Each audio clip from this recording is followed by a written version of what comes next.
رسول اللہ صلی اللہ علیہ وسلم آپ ارشاد فرماتے ہیں، امیری دولت مندی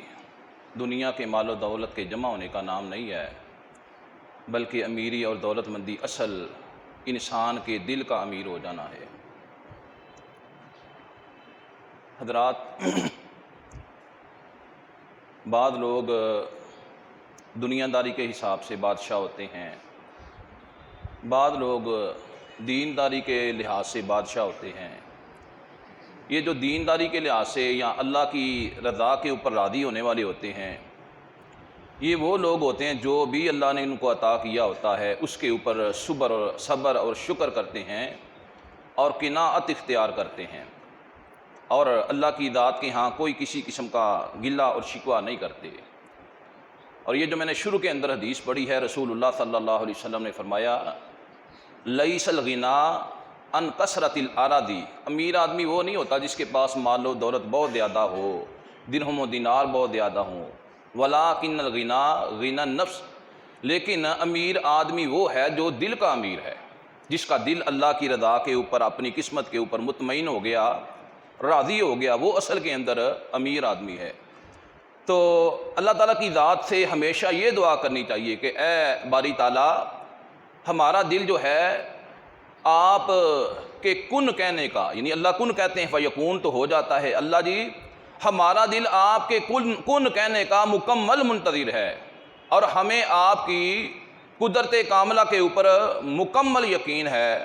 اللہ جی اپنی رحمت کے ساتھ، اپنی رحمت کی وجہ سے ہمارے لیے اتنے اپنے کرم کے دروازے کھول دیجئے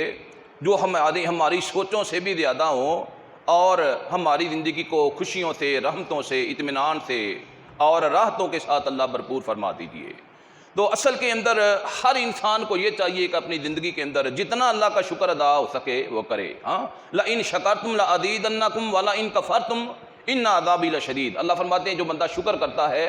اللہ اس کو زیادہ عطا فرماتے ہیں، اور جو بندہ نافرمانی کرتا ہے نعمتیں کم ہو جاتی ہیں، نعمتیں چھننی شروع ہو جاتی ہیں۔ تو لالچ نہیں کرنا چاہیے، جس حال کے اندر اللہ تعالیٰ کی ذات نے رکھا ہو اللہ کا صبر اور شکر کرنا چاہیے، اور اللہ سے دعا کرنی چاہیے۔ اور بلا وجہ کا جو لالچ ہے انسان کو دنیا کے اندر بھی رسوا کر دیتا ہے، آخرت کے اندر بھی اس کے لیے جو ہے کوئی حصہ نہیں ہوتا۔ تو اللہ کے رسول صلی اللہ علیہ وسلم نے اپنے صحابی حضرت حکیم بن حزام رضی اللہ تعالی عنہ ان کو آپ نے ارشاد فرمایا کہ دنیا بڑی میٹھی اور بڑی ہی سرسبد ہے، تو جو بندہ دنیا کو نیک نیتی کے ساتھ حاصل کرتا ہے، یعنی دنیا کا مال اور دولت نیک نیتی کے ساتھ لیتا ہے، کماتا ہے، تو رسول اللہ صلی اللہ علیہ وسلم فرماتے ہیں اللہ اس کی دنیا کے اندر، اس کے مال کے اندر، اس کی دولت کے اندر اللہ برکت عطا فرما دیتے ہیں۔ اور جو بندہ دنیا کو اور دولت مندی کو اور دنیا کے مال کو بری نیت کے ساتھ حاصل کرتا ہے تو اللہ کے رسول صلی اللہ علیہ وسلم فرماتے ہیں اللہ اس کے معاملات کے اندر بے برکتی پیدا فرما دیتے ہیں۔ اس کا کیا مطلب ہے؟ وہ کھاتا تو ہے، اس کا پیٹ نہیں بھرتا، کھاتا ہے پیٹ نہیں بھرتا۔ یہ ہماری عام معاشرتی زبان کے اندر بولتے ہیں کہ پیٹ بھر جاتا ہے، آنکھیں نہیں بھرتی۔ تو اللہ کے رسول صلی اللہ علیہ وسلم فرمایا کہ اوپر والا ہاتھ نیچے والے ہاتھ سے بہتر ہے۔ جب ہمارا ہاتھ اوپر والا بن گیا نا، ہمارا پیٹ بھی بھر جائے گا، ہماری آنکھیں بھی بھر جائیں گی، ہم اللہ کی رضا کے اوپر راضی ہونے والے بھی بن جائیں گے۔ اس وجہ سے اللہ کے رسول صلی اللہ علیہ وسلم فرماتے ہیں ارضا بما قسم اللہ تکن غنیا، اللہ نے جو تیری قسمت کے اندر لکھا ہے، جو تیرے مقدر کے اندر لکھا ہے، اللہ کے رسول فرماتے ہیں اس کے اوپر راضی ہو جا، اللہ تمہیں مالا مال کر دیں گے، اللہ تمہیں غنی کر دیں گے، اللہ تمہیں جو ہے وہ بے پرواہ بنا دیں گے۔ یعنی اللہ نے جو کچھ عطا کیا ہے اللہ اس سے بھی زیادہ عطا کر دیں گے۔ اور سب سے بڑی بات جو پہلے بھی میں نے ایک دو دفعہ عرض کی ہے کہ امیر اصل کے اندر وہ ہے جو اپنی قسمت کے اوپر خوش ہے، اللہ تمہیں اپنی قسمت کے اوپر راضی کر دیں گے۔ تو میرے بھائیو، جو بندہ دنیا کے اندر یہ چاہتا ہے کہ میں زیادہ سے زیادہ خوشحال ہو جاؤں، میری زندگی زیادہ سے زیادہ مال و دولت والی بن جائے اور زیادہ سے زیادہ امیری والی بن جائے،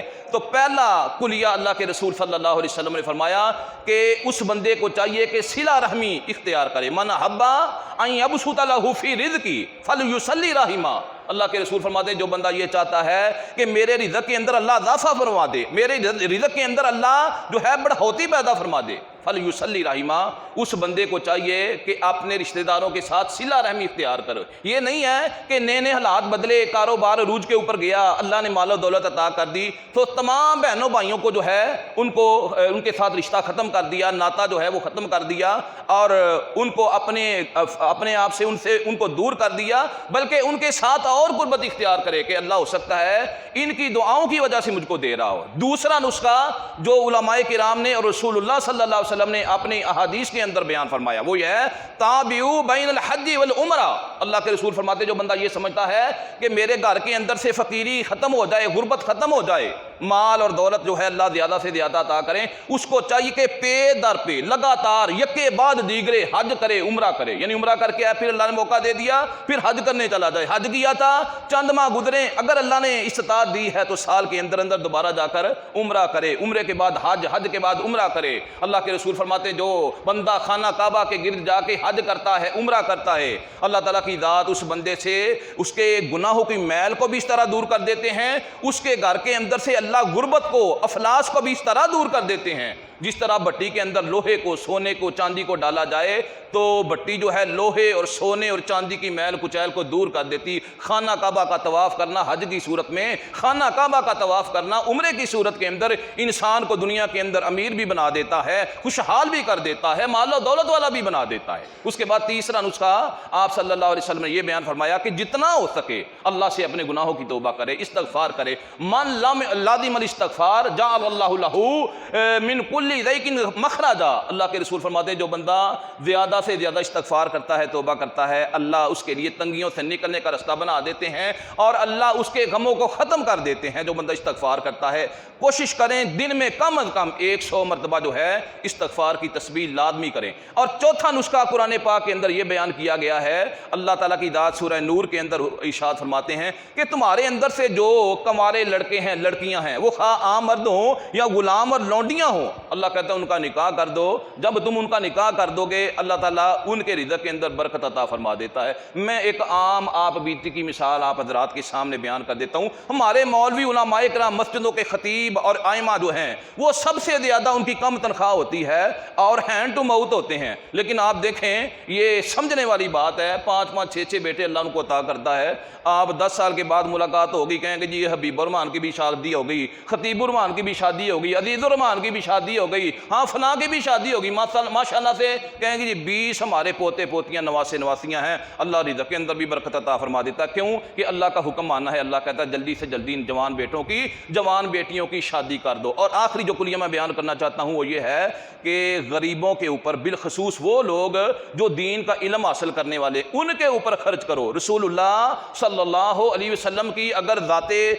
طیبہ کی، حیات طیبہ کو پڑھا جائے، دیکھا جائے تو معلوم یہ ہوتا زیادہ تر آپ غریبوں کے اندر بیٹھتے تھے۔ ابھی آپ نے کبھی نہیں پڑھا ہوگا کہ آپ صلی اللہ علیہ وسلم امیروں کی محفل کو زیادہ پسند کرتے تھے۔ جب دیکھو آپ غریب صحابہ کے درمیان بیٹھے ہوتے تھے، بلکہ ایک روایت کے اندر آتا ہے کہ آپ صلی اللہ علیہ وسلم نے فرمایا اگر مجھ محمد صلی اللہ علیہ وسلم کو ڈھونڈنا ہو، تلاش کرنا ہو تو غریبوں کی محفل کے اندر ڈھونڈا کرو، میں تمہیں وہاں ملوں گا۔ آپ صلی اللہ علیہ وسلم غریبوں کی محفل کے اندر بیٹھتے تھے، غریبوں کے حقوق کا بڑا خیال رکھتے تھے۔ تو اللہ کے نبی صلی اللہ علیہ وسلم نے فرمایا حل تنصرون وترزقون الا بضعفائکم۔ انسان کو پتہ نہیں ہوتا کہ انسان جب اللہ کے راستے میں خرچ کرتا ہے، اللہ کے رسول فرماتے ہیں جن غریبوں کے اوپر تم خرچ کرتے ہو، جن مساکین اور یتیموں کے اوپر تم خرچ کرتے ہو، ان کی دعاؤں کی وجہ سے اللہ تمہیں زیادہ رزق عطا دیتا ہے، لیکن تمہیں احساس نہیں ہوتا۔ اس وجہ سے جو بندہ اللہ کی ذات کی ہاں یہ دعا گو ہے اور یہ تمنا رکھتا ہے کہ اللہ اس کے گھر کے اندر خوشحالی پیدا فرما دے، مال و دولت کی فراوانی پیدا کر دے، رزق کے اندر اللہ کثرت پیدا کر دے، اس کو چاہیے کہ زیادہ سے زیادہ غریبوں کے اوپر خرچ کرے۔